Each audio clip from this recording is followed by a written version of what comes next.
afternoon and welcome to another exciting edition of Standpoint. I'm Joke Lijadu. In the face of rising insecurity across the country, the calls for state police have intensified. The debate for and against state police is what's trending in the polity now. Our focus on the show today is the viability of state police in Nigeria, x-raying the good that might come of it as well as the bad. With me in the studio is a member of the 7th Assembly in the House of Representatives, Honorable Bamidele Fakparansi. You're welcome to the program. Thank you. Also in the studio is the 2019 presidential aspirant and the CEO of IPI Solutions, Adamu Garba. You're welcome to the program. Thank you very much. And here with me also is the security expert, Daniel Okeke. You're welcome to the program. Well, from killings by herdsmen in the North Central to kidnappings and robbery in other parts of the nation, more prominent individuals and groups are throwing their weight behind the calls for a decentralized police force. Though Nigeria copied its constitution from the American Constitution, which provides for a system of federal system of government, Nigeria operates a federal system that is quite different from that of the U.S.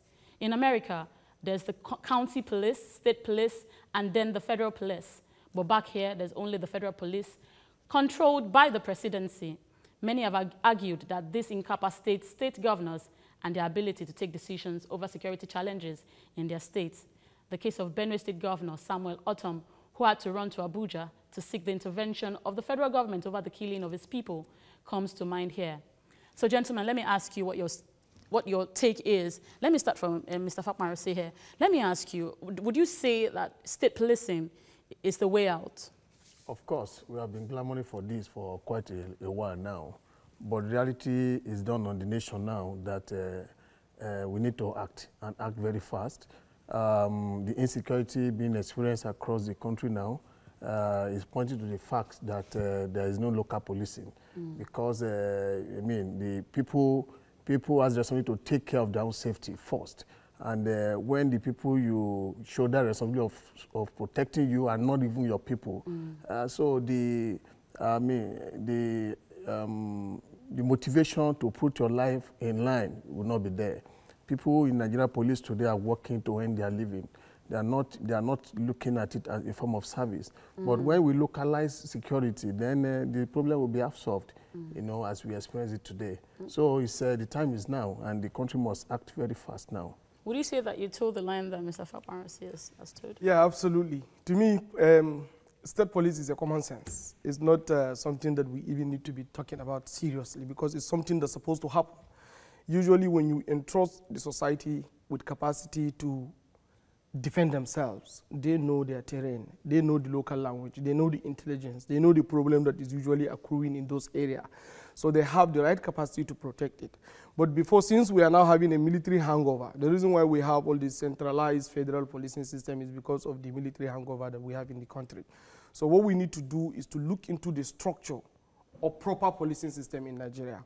Because where we have the problem, if we rush into reacting to just signing the papers and we've granted state police, we may end up raising militants, you know, as police to protect the interests of some politicians. So the structure of the policing system needs to be reviewed holistically.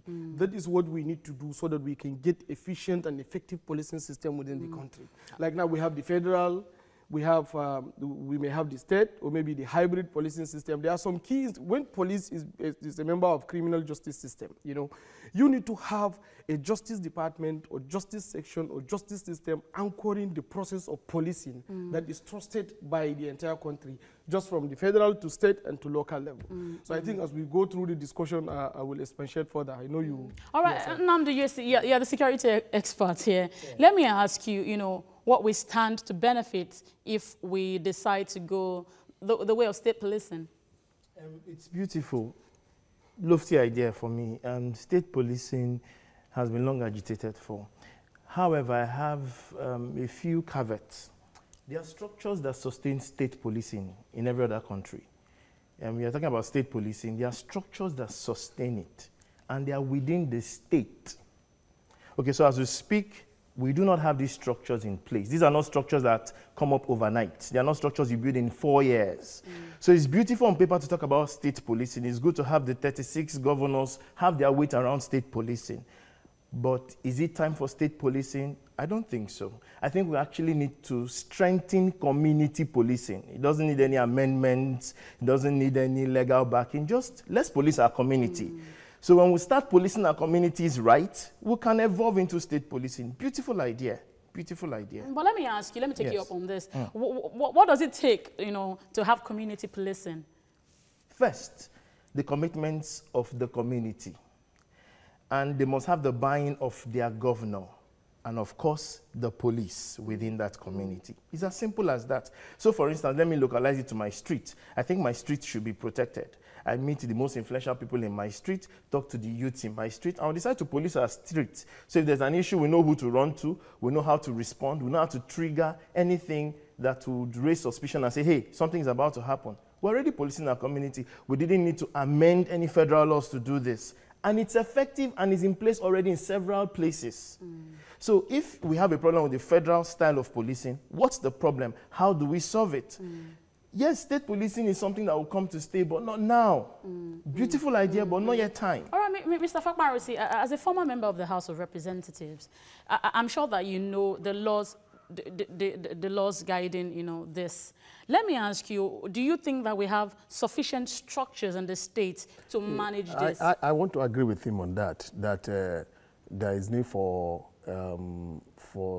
the structure. When you are talking about the structure, you're even looking at economically wise, because you're going to fund the police, and you need resources to do that. With the federal, with every state going to the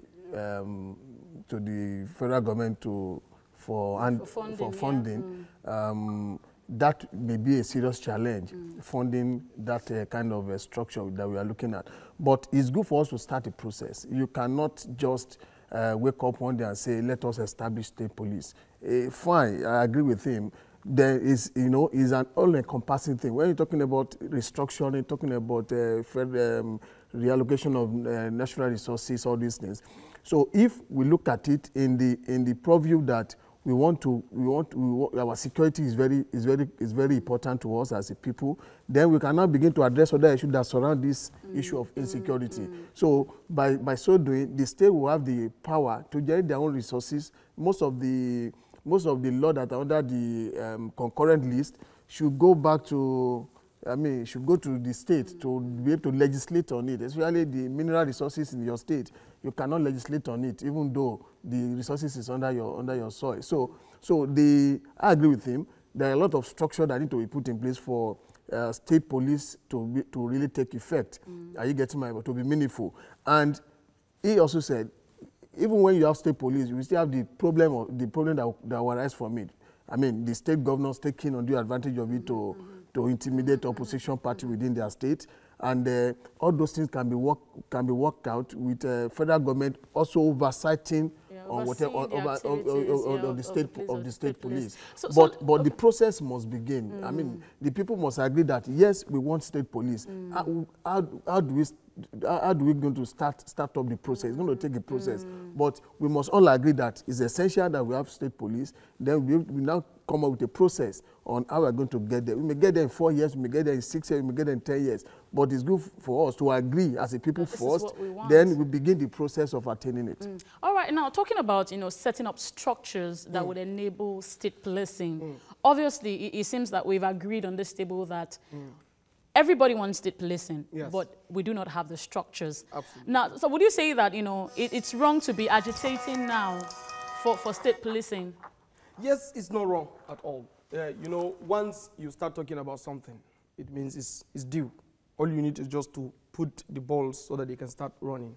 Let me give you statistics. In Nigeria now, we have 371,800 policemen. And we have, based on statistics by Sydney University, it shows that we have, for each 100 people in Nigeria, we have 1.5 guns. That means we have essentially 2,700,000 guns within the country. You understand? For a country of 180 million people, you have 370-something thousand police protecting people that have 2,700,000 guns. This is a very serious issue. How do you fix that? You need to look into the structure, as I mentioned earlier. If you check, there are some key areas where we need to fix them into the policing system. One of the key areas is the justice system. You need to have the federal attorneys and the state attorneys that are advocating as members of the policing system. As he has talked earlier about the community policing, it's policing by consent. You need to involve community entirely into the policing systems. There are also key areas that are disintegrated now, that are bringing about the issues which are supposed to be part of the police, as he has mentioned about funding. Why is road safety not the police? Why do we have VIO as a separate entity? What about prison services?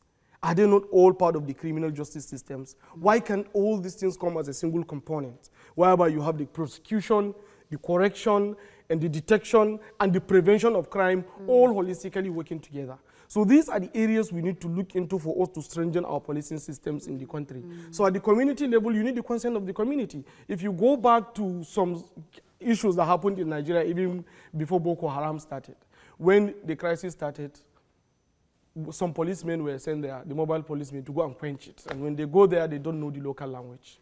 They will say, hands up. A man will just start coming to them because he doesn't speak that language. And they shoot because they have an order to do so.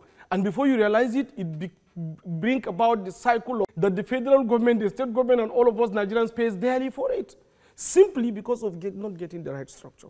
So until we put the right structure and then remove police, the entire policing system, away from political interference and putting it on the hands of justice department, where we have justice system regulating the right and the granting of justice on how the police is being administered in the country, we'll always be having problems. So until we put these structures in place strongly, we cannot really have the efficient policing systems we think we should have. All right, Nnamdi, he has raised a valid point, and that's removing the policing system from under the federal government, under the presidency, such that they do not have the powers to dictate to the police what they should do, you know, as what we, that's what we have at the moment, and putting it under the justice system. But as it is right now, it's as if the justice system is still partly under the federal government. So where would that get us? Now, this is the whole idea. In solving the problem of policing, state policing may not just be an equated answer, and I'll explain. You see, if you talk about having policemen within a state, for instance, who have local knowledge, if that's the reason why you want to establish the state police, you could also resolve to post people to their states to police it. So that solves the problem. If the second one is human resources or some form of resources, you can also decide and say, okay, fine, let's jointly have this thing funded by both the state and the federal. They are all solutions to all these things that we're clamoring for. I mean, the clamor for state police has started since 10 years. It's ongoing, you know. So for me, if I see someone talk about state police, and I want to find out what his governor has done in his state as regards simple concepts like community policing. Basically, what has happened as regards the lines of community policing, when we've even seen that this structure is working, before we evolve into state policing, the countries we are envying that are currently doing state policing did not evolve into state policing in 50 years. It passed through a lot. Mind you, before 1930, we also had a system that was decentralized. But because it was hijacked politically, we said, okay, no, let everything go back to the federal government and let us handle it at federal level. So this is just history repeating itself. We're going back to where we started from, basically. Simply. Yes. Well, the Vice President Yemi Osinbajo and the Nigerian Governors Forum expressed their support for state police during a retreat held at the Aso Villa in Abuja. But the man at the helm of affairs, President Muhammadu Buhari, is yet to comment on the matter, seeing as this is some sort of restructuring, and knowing the president's stance on restructuring, will he give the much-needed support for this process? That's my question, Mr. Fakman. Do you think that President Buhari will throw his weight behind these calls for state policing? Yes, the call for state policing at this time is to address the ills of the moment. The ills of the moment is that we have insecurity now spreading across the length and breadth of this country. It's no longer a Boko Haram thing. It's now happening everywhere. So the situation we have at the moment is quite different from the situation we have 10 years ago. So the situation at the moment requires that we look critically into the issue of state policing. And I'm sure the president will definitely look into that. He will not just throw it away. I agree with him. There are a lot of, you cannot just come to the issue of state police because it's a very, very delicate solution to this, delicate, because you have the positive and negative side. So you have to weigh it so that the negative will not outweigh the positive element of this solution. So I expect the president to look at it. Let's take it to Kuru. We have an institute in Kuru where strategic thinkers are always meeting. Let's subject it. Yes, let's subject it to critical thinking, and let the solution actually come from critical mind, not political motivated minds. Are you getting my point? Because if you allow political motivated minds to generate solutions to this problem, it may be catastrophic at the end of the day. All right, let's go on a short break now. When we come back, the discussion continues. Stay with us.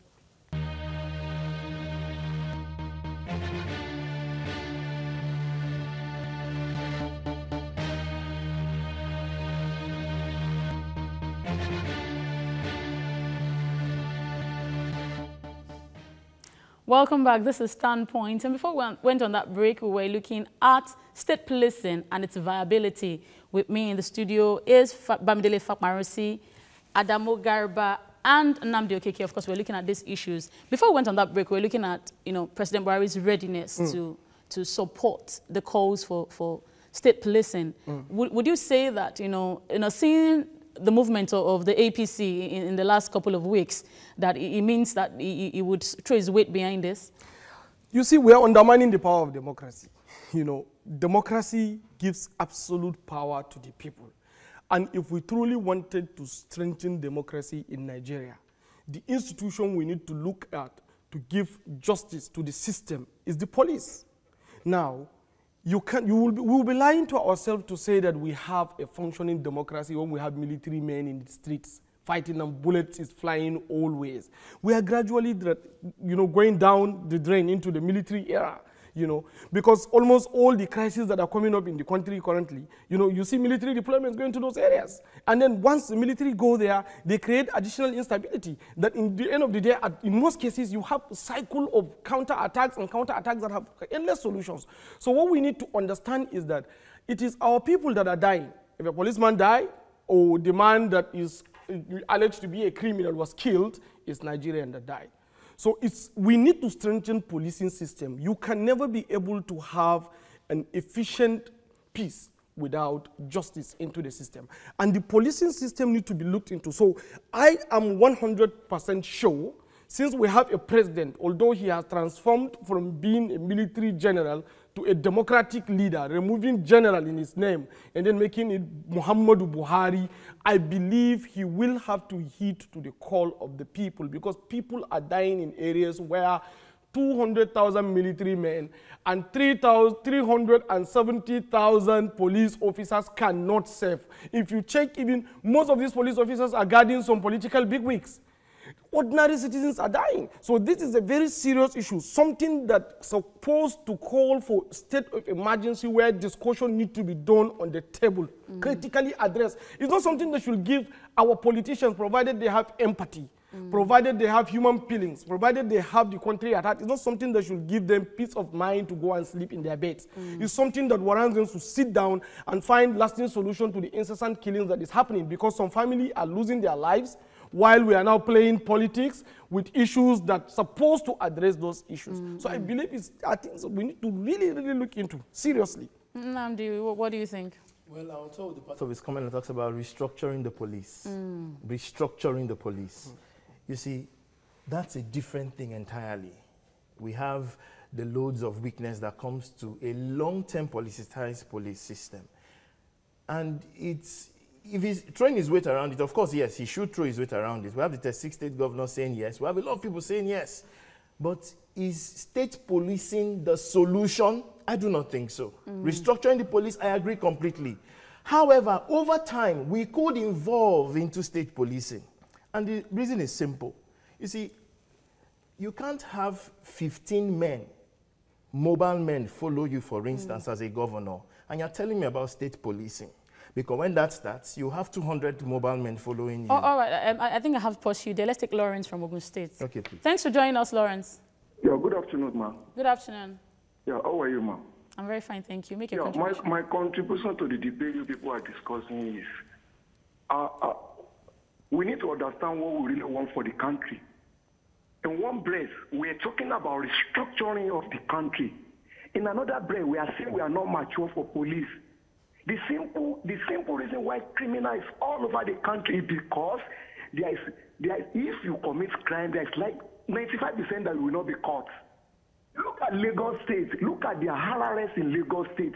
It's a sample. It is not compulsory the whole country to start the state police. They can start it with Lagos, Port Harcourt, Kano. Other states who doesn't have financial buoyancy to do that can say. But how can somebody be telling the over 200 million Nigerians that we are not right for police? Watch the American, look the way, after God in America, police is not person. If you commit crime, you'll be caught. But in Nigeria, if you commit crime, there's 95% you will not be caught. Somebody should not tell us that 200 million Nigeria, we didn't need police. We want to police Nigeria from Abuja. Somebody in Abuja, I live in Magboro. There is no police station. Well, you can continue. Let me respond to that. He made a statement that is very significant, using Lagos as an example. Lagos is not running a state policing system, so how come the policing system is effective? He said it himself. They are running it from the back. From the back. No. Why I'm saying this is, you see, there are a lot of things we need to strengthen. I'm not against state policing. We're going to gradually evolve into the stage where we'll have state policing, whether we like it or not. I don't even like people using the Americans as a yardstick, or Australia or Brazil. No, please. This is Nigeria. So let's start from even strengthening those little things inside that makes it strong. If you feel there is this unfair balance, you strengthen it. When we've had these things in place, we'll finally get to the point where we'll have state policing. He mentioned Lagos. Lagos is not operating state policing. But he raised the points there. Yes. He said if we continue saying that we are not right for state police yet, then we may as well wait forever. But he said, why can't we start in states that are buoyant enough to run this? He mentioned Lagos, he mentioned Rivers State, and the likes. Now, so my question is, if we start with states that are buoyant, please. Benue that has had the highest level of attacks, for instance, for now, from herdsmen, if they are not buoyant, what happens to them? Lagos State only improvised the system. They only walk around the law. Are you getting my point? Because the Lagos State government is seriously funding the Nigeria police. And it shouldn't be their responsibility because the force does not belong to them. So the force does not belong to them. They can invest in personnel, train personnel, and next week the federal government they are posted out. They are posted to another state. They don't have absolute control over their personnel. So what Lagos State has been doing, they're just like patching the system so that it will at least work for them. That Lagosians will not suffer. It's not an ideal situation. What is happening in Lagos, it shouldn't be an ideal situation. They're just making good the bad system. I mean, bad federal system that we are running. Yes. Are you getting my? They're just trying to make good, patch it. So the ideal system is for, if you are a federal government, fund your police the right you should, the way you should. If you have a state police, the state government will fund their own police the way, and everybody will have their own limits of operation. Every federal police should have their own limit of operation. State police should have their own limit. Just like he said, the justice system. You still have magistrate court operating. You still have a state high court operating. The same thing should also be applicable to the police. So everybody has the limit of their operations, even to the community policing that we are talking about. Are you getting my point now? That Lagos State is functioning well security-wise. It's just that they just try to patch the system. All right, that brings me to the issue of constitutional amendment, and all these things we are saying will just be talk because we still have to follow, the Constitution and amend the Constitution before we can get this. Now, don't you think that the process of even amending will be a little bit complex and cumbersome? No, you see, once people decide it and you have issues at stake the way this is, I think constitutional amendments usually makes the people, the leaders that are responsible for amending the constitution, to succumb to the will of the people. It is only when we relax and said, okay, let's hope they do, that's when they will also wait endlessly to do. But once we put pressure and say, this is what we want, we leave them with no option than to make sure that this is done. Let me ask Bamidele here, because it was part of a constitutional amendment in the 7th Assembly. How easy was it for you and people in the House at the time? Then it was thrown out. Then the state police was proposed, but it was thrown out. Couldn't pass through the House. What was the reasons given? I mean, there is no reason. Everybody will have to vote, and at the end of the day, the state police couldn't fly, because most of the complaint has always been that the fear of the governors using the state police to intimidate oppositions. Yeah. And you understand that member in National Assembly, maybe 80% they are not always in the same party with their governors, yes. Even though they are in the same party, because they, as a parliamentarian, you have the independent mind to do whatever you want to do. But that would seem to me to be a very selfish reason. Yes, it may be, and the governors, as we have it today, always want everybody to come and succumb to their caprices, to their will. So that fear will not allow the Parliament, National Assembly, to actually, but I'm sure by now, what is happening now, we will have override that, because the situation was not as tense as we have it now. Yes, the problem is, even if we go ahead to implement it now, it's the way, because of issues that are happening, it's usually going to be like a reaction. Let's look into this thing structurally. As I mentioned earlier, the police should be completely outside political control. This is something that has to do with human rights. For instance. So you don't have political permutation and combinations managing how policies should be administered in the state. What you need to do is strengthen your justice system. Make it clear, make it independent, drive policy that gives it independence, and hold them accountable for policing of the country. That is how you do. Then you now have attorneys from this federal level to state level and even to local level.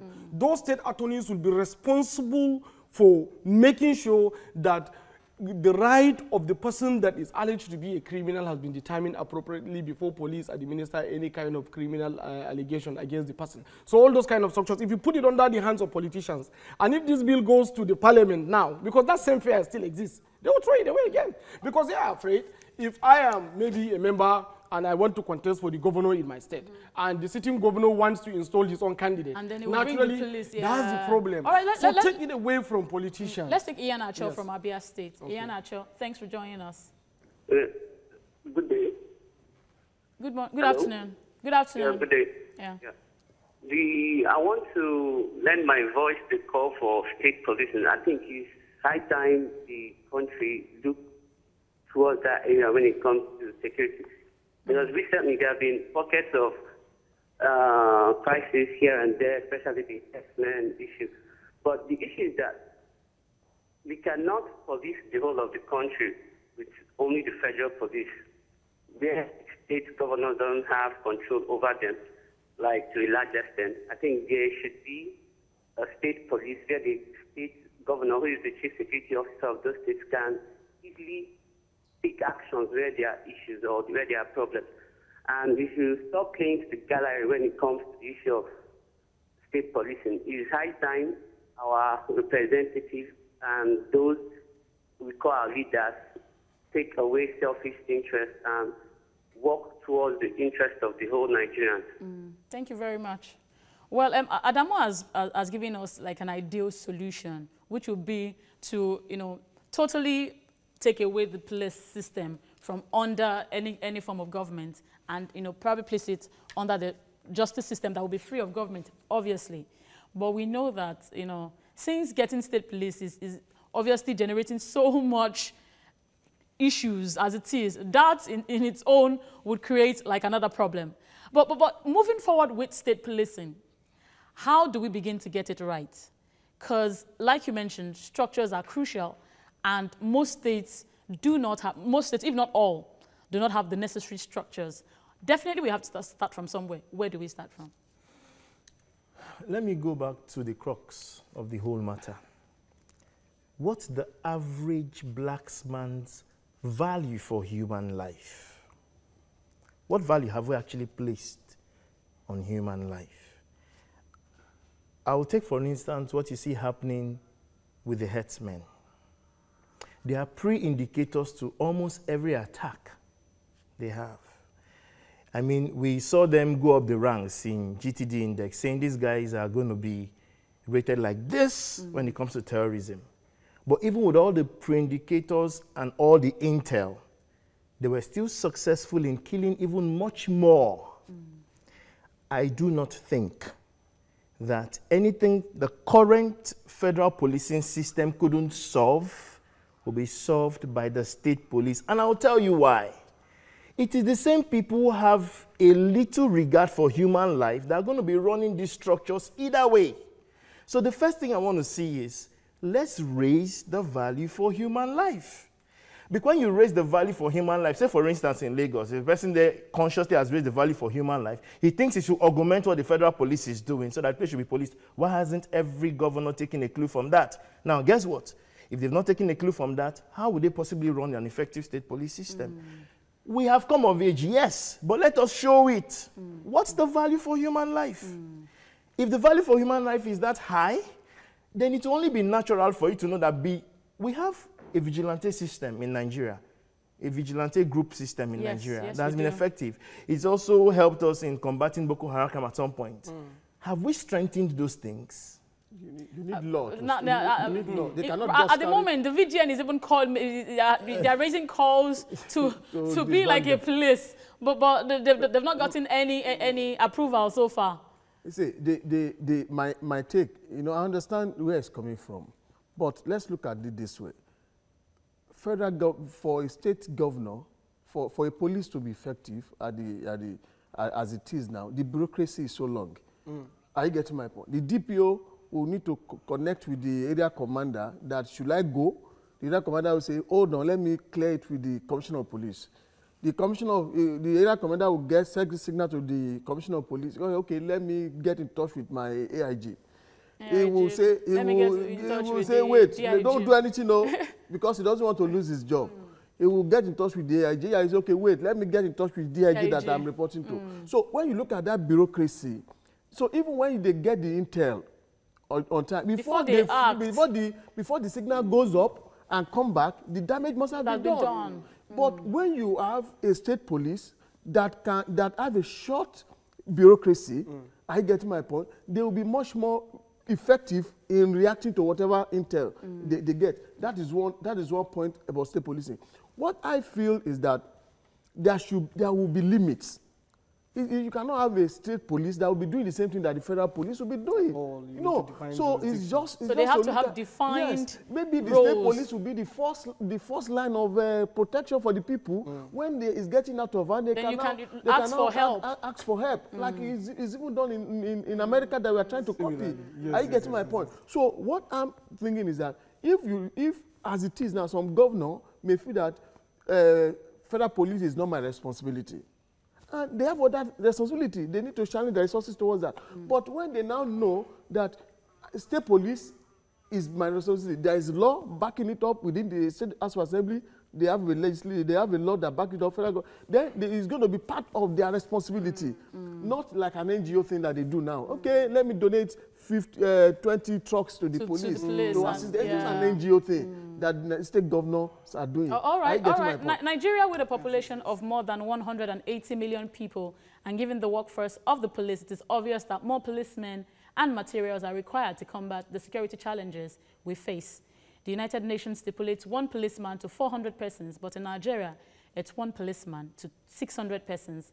Last year, the Inspector General of Police, Ibrahim Idris, stated that for Nigeria to meet the UN ratio, the federal government must recruit at least 31,000 police officers annually for the next 5 years. Now, let me start with you, Bamidele. You are aspiring to be governor of Ekiti State. As it is now, Ekiti State is owing salaries. So obviously, they don't even have enough funds to run the state with the police being under the federal government. Now, how do you think it will be possible to now, have a state police, pay them, and, get them the materials that they require? When there is will, there's always a way. When there's a will, there's always a way. you fund your health system. State government still fund their health system. Federal government also fund their health system. You have education. Federal government has responsibility in some areas in education. State governments will also. I mean, what I'm saying is that if state governments knows that security is part of their responsibility, they will always find a way. It's all about managing these resources. Are you getting my point? You are talking about 31,000 more police officers in the next 5 years. Share it across the state. It will be if state gets involved in recruiting these police to fill in the gap. That would be less than 1,000 per state. So that would be less than 1,000, which I believe that maybe the state with their population, maybe they will need to add like 500 or 600. Lagos State will need to add like 2,000 or 3,000 if this statistic is empty to go by. Are you getting my point? We have a lot of unemployed youth in the country, in the state. So it's another means of employing these people. If they're actually doing their job, then they will add value to the society, and then the need to pay them will come. But if we have a lot of talks who are roaming the street, who are collecting donations from politicians, get them involved, let them be working. When they work, there's no way they will add value to the system, to the society, and they will earn their pay, and the system will generate the pay. Because when there is security, the business will thrive. Insecurity shakes people. Like now, you have these herdsmen. People are scared of investing in agriculture now. They say if I should invest 10 million naira in a farm, one day herdsmen will just come and destroy the whole farm. Then people will choose to take that 10 million naira and invest it elsewhere. But if everybody has the confidence that the system is there to protect them, then business activity will improve. It will impact on the economy. Then the state will earn more. And when the state earn more, they will be able to pay this police.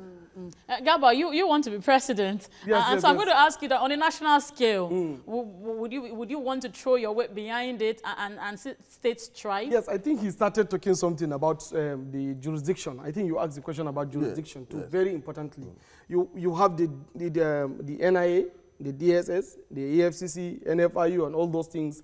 This group can remain as federal police, handling only federal-related jurisdiction around cybercrime, and NIA handling international crime.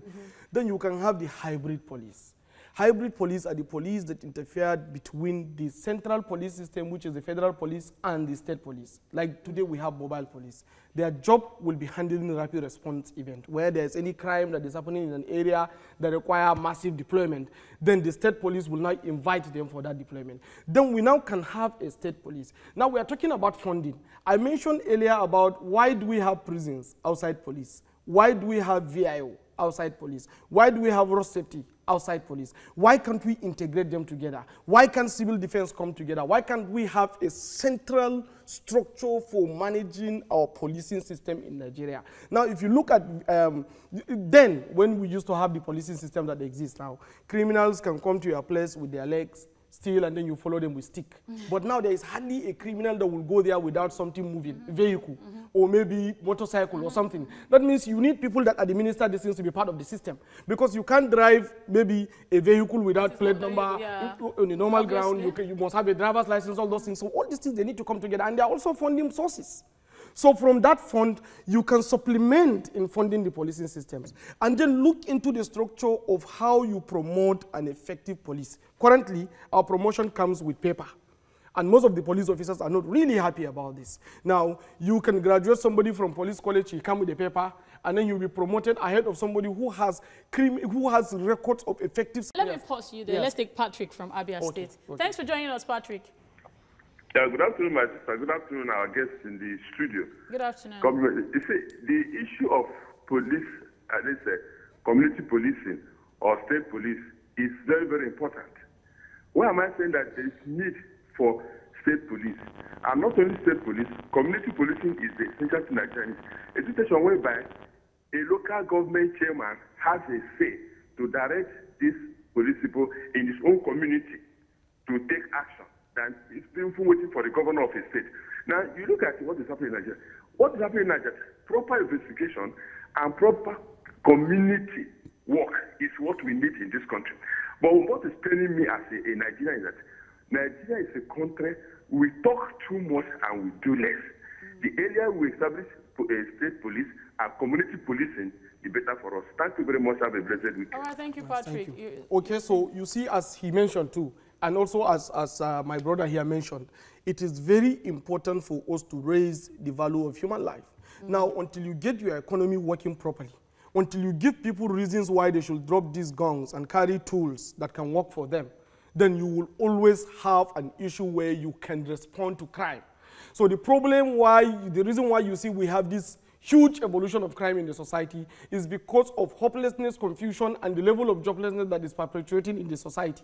People don't have something to do. And one thing with the society is that once you did not free it up to give opportunity for people to evolve naturally and succeed within the platform for which is a country, they will find another way of doing that. In the simplest and easiest and the cheapest and the most cowardice way is crime.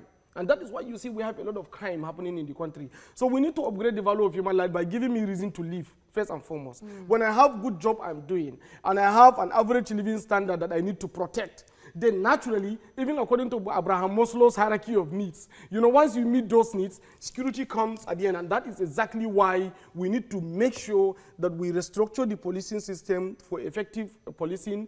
And then to me, we push it under Justice Department away from politicians' interference, because this is a very serious issue. You know, you don't need, we have very low moral conscience politicians currently in the country. They don't value human life much more than their political interests. So you need law to be able to check them too, in addition to delivering the human services which police is meant to do. So we need to reform the system. And also we remove that name, force.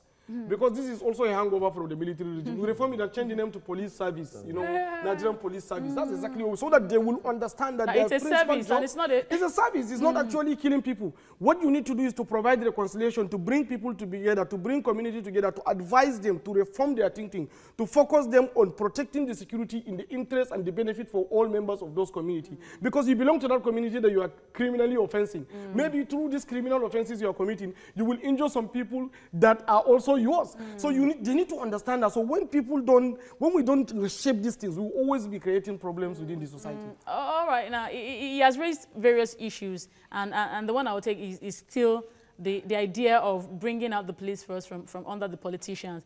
Obviously, that would solve the problems that Bamidele raised, that House of Rep members, lawmakers were feeling, you know, if these police officers are under the state, then the state governors can do whatever they like with them. And but if they take the cue from what Adamu is saying, then it will be different. Would you agree with this? Yes, I do. But again, let's look at the Nigerian. I like to be a realist. Is there any aspect of the current Nigeria that has not been politicized, including the judiciary? Is there? Okay, so for me, what I really think is, while we evolve into state policing, which will eventually come, let's actually restructure what we have in place. There are solutions to every challenge we are saying, whether it's resources, whether it is distribution per head for protection, whether it is the standard of the policing system. There are a lot of things we can actually put in place. And when these things are actually in place, we will not even start, we may be another model for the world for an effective federal policing system. Let me say something. As against the argument that states will need to fund the police if there's state policing, there are models that show that you can do a state police system and the federal will be funding it. Yes, there are models that exist like that. So that's not even the argument. Even the one we're talking about, governors hijacking the police and forming a militia, is also on one side. The truth is, what has made the federal policing system now fail are still the same things that will make the state policing system fail, honestly. Honestly. So Bamidele, now how do we begin to think or look into strengthening the police force that we have now, such that even if it eventually evolves into state policing, we will still have a strengthened state police? The issue of strengthening what we have now, to me, will not really, I don't know how to strengthen, I don't know, a disjointed system. I don't know how we're going to strengthen it. My own suggestion would be that we should look at all the views. We should look at all the views and discuss it in a strategic manner, in the interest of the country, and come up with let's assume that, okay, if you want to start a nation, Nigeria today, what kind of police will work for Nigeria As today. it is. Let's assume we don't have police at all. We just want, Nigeria just want to start today. Let us design a policing system that can work for Nigeria of today. That is the way I think we should start from. When we have that, you know, look at all the problems that pervade the land, look at all the challenges we have been facing over the years, peculiar situations, then come up with a working system. Then when we come up with a working system that, after a lot of debate, then we can say, how do we implement this? All right, please, let's take Mustafa from Kebbi State. Thanks for joining us, Mustafa. Yeah, thank you. Go ahead with your contributions. It is my pleasure having you on the line. To be honest with you, and can you hear me?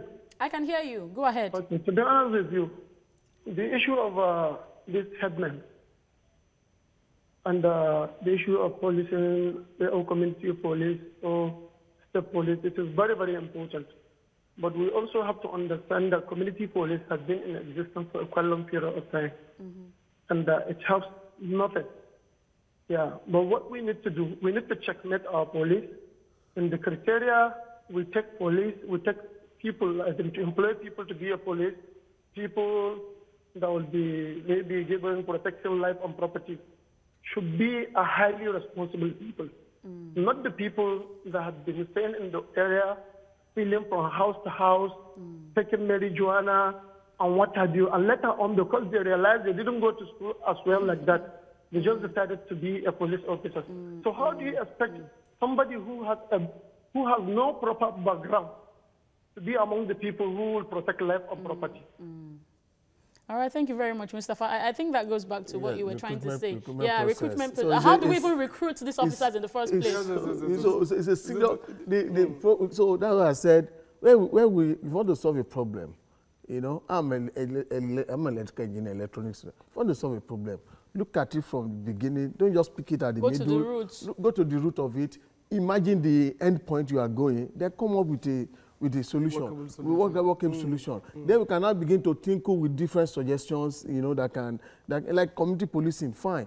You know, the SS, like now, you are talking about criminal carrying arms. Unlike before, maybe criminal will come to your house, you know, try to do it where you are not around. But now they will come with guns, but so when the community policing we have now, they cannot be effective because they are not armed. They don't have any means of harm. And they don't have even so in America, you have even individuals having the power to carry arms.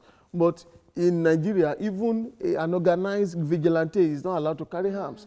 An organized community police system, they are not allowed to carry arms. How do you confront an armed herdsman or an armed robber, an armed people with sticks or with cutlasses? So to maybe if you want to patch what we have now, I mean there should be ways of probably training. If you want to have a local less federal police come to train them and supervise them, and maybe to some level. Are you getting my point? Let them have limited arms, and let the DPO in that environment supervise the activities. And so it's just a suggestion. If we want to continue to patch what we have at the moment, are you getting my point? But the best of the best is for us to look at it holistically and look at all the factors. It raises a suggestion, which probably people like us have not been thinking about taking the police to like you have NJC. NJC also supervises even the state-owned courts. So it's not just federal. It's not just federal high court that the NJC supervise. NJC oversight even over the state-owned court. So even when you have a police system that can also supervise state-owned police, so probably under judiciary whatsoever. So nothing should be thrown away. We should bring everything on board and begin to sieve it and bring out the best. All right, Adamu, we're short of time. As we round off, what are your last? Yes, actually, based on what he discussed, is review the entire system holistically, and that is why our proposals, you know, is structural reform. That is actually what we are bringing to the table. Even what I'm contesting for the president on my own main agenda is structural reform.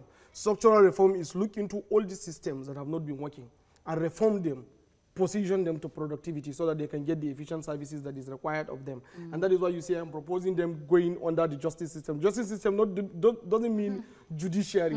You know, when you come to the executive, you have Attorney General and the Minister of Justice. So that Attorney General and the Minister of Justice, you divide the role together. Now, the justice part should be handled by the police. And that office should not just be appointed based on some political motivations. You have to look into the moral compass of the person, his capacity to understand human rights, his respect in the community, and all those criteria before you can elevate him.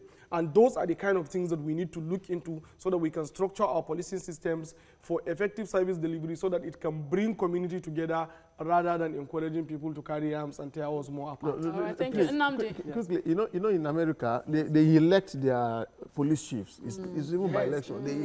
They subject to democracy. Why can't we do that? They elect them. It's not about. Well, for me, community policing is a fantastic idea. There are very great models who can actually adapt. But I do not sincerely believe that the leaders who are actually agitating for this, in all sincerity, have raised their values for human life. And that's why I think there's a lot that still needs to be done before we evolve into community policing. Honestly, if it's going to work, it's going to be a great idea.